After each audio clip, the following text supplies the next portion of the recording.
So next question है हमारे पास question number 8 from chapter transport in plants is with the help of a well labeled diagrams describe the process of plasmolysis in plants giving appropriate examples। इस topic के अंदर हमें diagrams के साथ plasmolysis बताना है क्या होता है और हमें कुछ ऐसी एग्जांपल्स देनी है जहां प्लाज्मोलाइसिस हो रही हो। और सेकंड बी पार्ट है इसी क्वेश्चन के अंदर, explain what will happen to a plant cell if it is kept in a solution having higher water potential. Higher water potential मतलब साई डब्ल्यू कहते हैं अगर हमने इस वाटर को रख दिया एक ऐसे सोल्यूशन के अंदर जिसका वाटर पोटेंशियल हाई है तो क्या होगा। वन बाय वन डिस्कस करते हैं। सबसे पहले हमारे पास पार्ट ए जिसके अंदर हमें सबसे पहले प्लाज्मोलाइसिस बताना है। तो प्लाज्मोलाइसिस एक ऐसी सिचुएशन है अगर हम एक सेल को एक ऐसे सोल्यूशन के अंदर रखें जिसकी वाटर कंसेंट्रेशन लेस हो कंपैरेटिव टू द सेल, या फिर हम कह सकते हैं जिसकी वाटर कंसेंट्रेशन सेल के अंदर ज्यादा हो कंपैरेटिव टू आउटसाइड।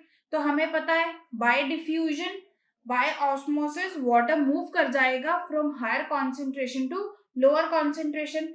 पानी की कॉन्सेंट्रेशन सेल के अंदर ज्यादा है, सेल के बाहर कम है, तो अंदर से पानी कहाँ चला जाएगा, सेल के बाहर।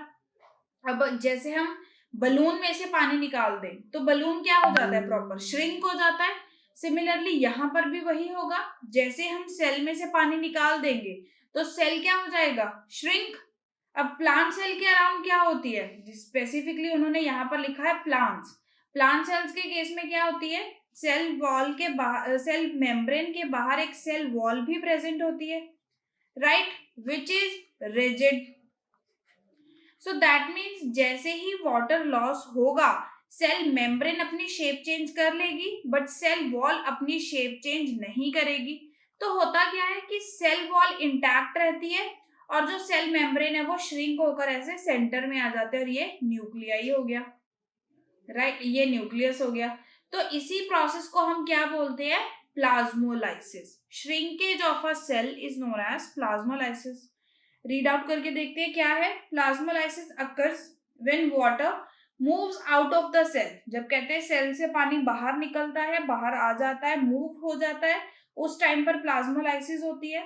And the cell membrane of a plant cell shrink away from its cell wall.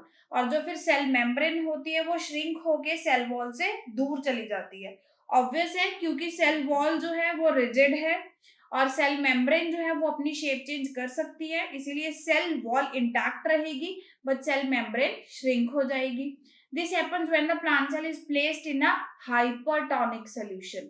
Hypertonic solution मतलब जिसके अंदर सॉल्यूट की कॉन्सेंट्रेशन ज्यादा है कंपैरेटिव टू सॉल्वेंट। अगर हम सेल के साथ कंपेयर करें, ऑब्वियसली है ना, अगर हम सेल के साथ कंपेयर कर रहे हैं, सेल के इंटरनल इन्वायरमेंट के साथ कंपेयर कर रहे हैं, तो हाइपरटोनिक सोल्यूशन में वाटर की कॉन्सेंट्रेशन कम होगी comparative to the internal environment of a cell. So this causes the water to move out of the cell and towards the solution।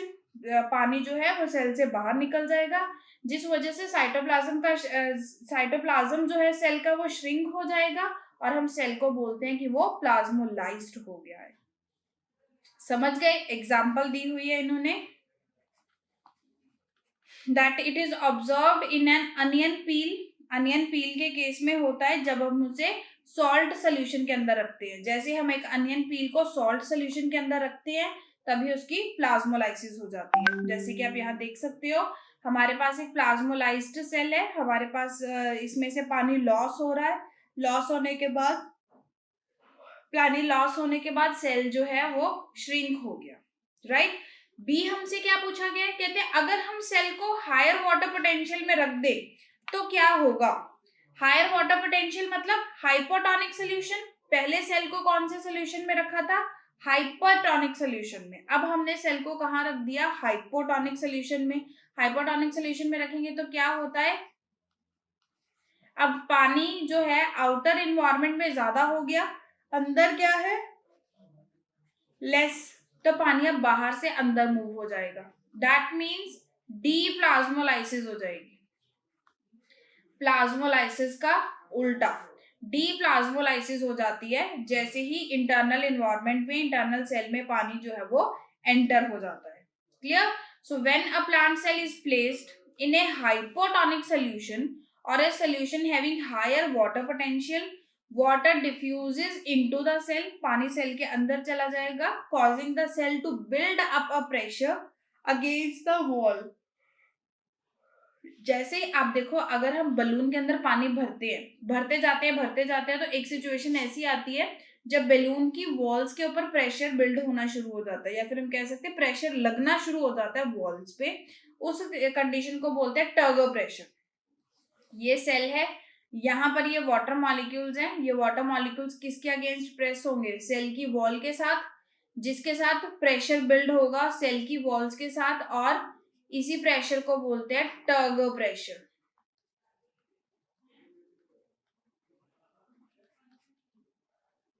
जिससे सेल स्वेल हो जाता है, और सेल वॉल क्योंकि रिजिड होती है जिससे सेल बर्स्ट नहीं होता, सिर्फ स्वेल होता है।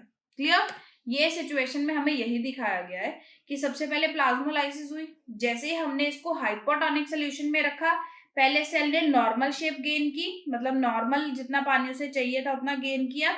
अब और पानी अगर सेल गेन करता है तो वो टर्गिड हो जाएगा, मतलब कि सेल स्वेल हो जाएगा। क्लियर? समझ में आ गया? Thank you.